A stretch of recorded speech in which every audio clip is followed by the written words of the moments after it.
us who you think. Abuta Rikemi Apanjiani 0775897897. The last artist was Lodza Mujoma, and then we got Brooklyn in the building as well. And right now, we're going to switch it. And if time allows us, I'll give you one extra because next rhythm is a kill and destroy. Next rhythm is a kill and destroy rhythm. Kill and destroy. From Simplex. Uno ready. Uno ready. Yeah, man. Are you ready? I'm ready. Icho. Apa tadangoratidza notabvepi manje. Yeah, man. Simamufsimapi machaunjipindira Brooklyn.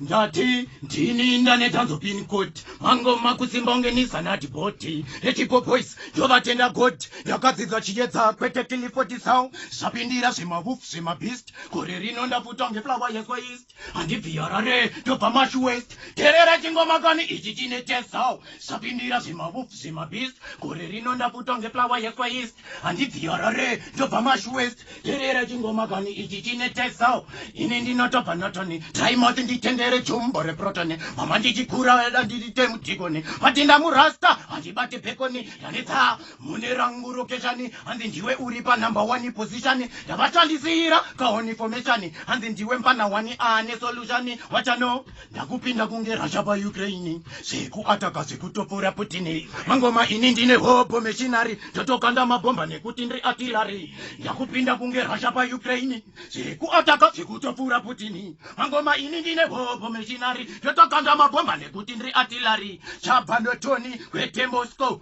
chobika zvinonaka toita mabiko vamwe ndivo vaiti zvenda nepiko zvane mavara kuita kunge pipeko hold on my DJ. Come on. Yes, no tune massive. Yes, yeah, man. And we want your votes to come to 0775897897. Send them WhatsApp and then you tell us who takes it this weekend on Clash of the Titans. So right now, we've got the Kill and Destroy rhythm. Lodza Mujoma, take it away. Yeah, man. Well, attack them up. Okay. Ndavaita sick. Vose vamecha kuzvimba ndiri kubhobha unge bhobho kwazvimba patinoimba panoda vakasimba zvakachooma unge chibage chekukazinga dzedu ngoma dzorira kumaguta nengoma zvikavataguta gesa mafirimu andinoshuta nevakarara ndinozongodzwa vachipepuswa but they never been there before. What do you know about the dangerous war? Ukraine and Russia, let them know. Me boss in the trigger anytime you know. Saka kuno bikwa mtinimira auyu moto wakara uri kufira ndichiruwa fire after fire mangoma chinaya kusvika varitaya kuno bikwa mtinimira auyu moto wakara uri kufira ndichiruwa fire after fire mangoma chinaya kusvika sinzwa unzwa lunga ndazva vamwe vari kunyunyuta vari kurwadzikwa nechimuti chokabvuta vari kutuka Mujoma atipedza mafuta baba ana vachingopusha ona vari kukopa saka umwe wangu robva topa vaudzendirichirabva stopa nyangwe vakati nyomba this time takavabopa ode rinova nomanya ndikati sa yobika mtinimira auyu moto wagara uri kufira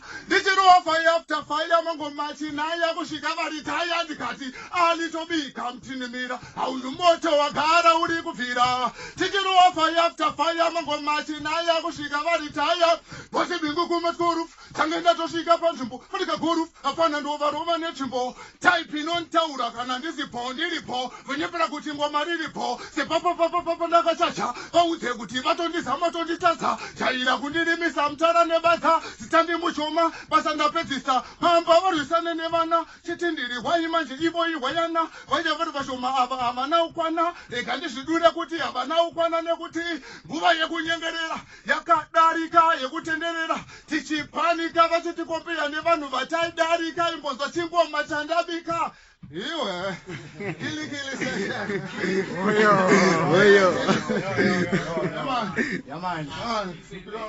Dancehall music. Okay, so tell me, who takes it? Who takes it? Who breaks it? Fire. Finally.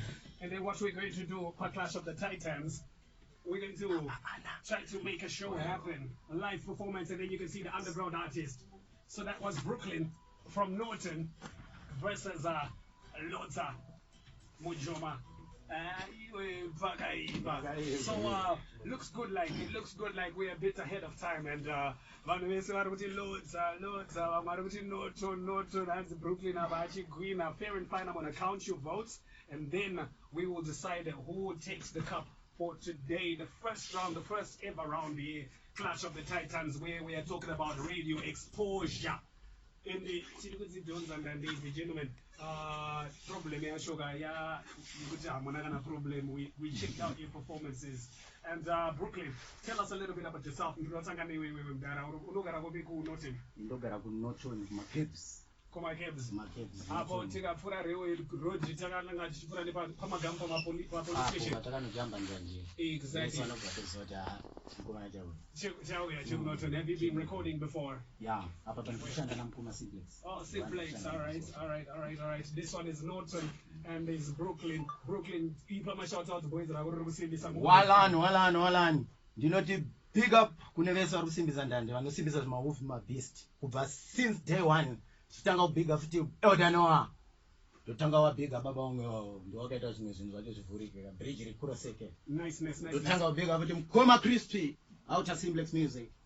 Ndobiga futi Simplex wacho nezvimahoof mabeast from day one. Nigga vibes. Wakaenda kuchikoro chipi high school? Alanison. Dabu. Hey. What made you decide to do dancehall music? Reggae. Zvinhu zvakangotanga tiri kuchikoro muchita maclash maclash hapana kana ndikoko saka kunoti mune kuchimeta music